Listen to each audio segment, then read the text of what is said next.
Blessed day guys! ML Duo Mix Vlog po ito. Ayan po ang ating si Toffee. Yan po yung amin Doberman na aso.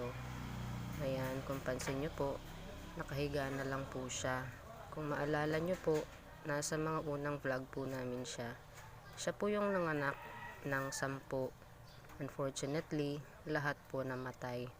Yung reason po pala is dahil may milk fever po.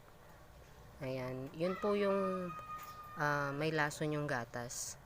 And then, after nga pong mamatay yung kanyang mga anak, hindi na po siya makatayo. Totally, naging lumpo na po siya. Ayan.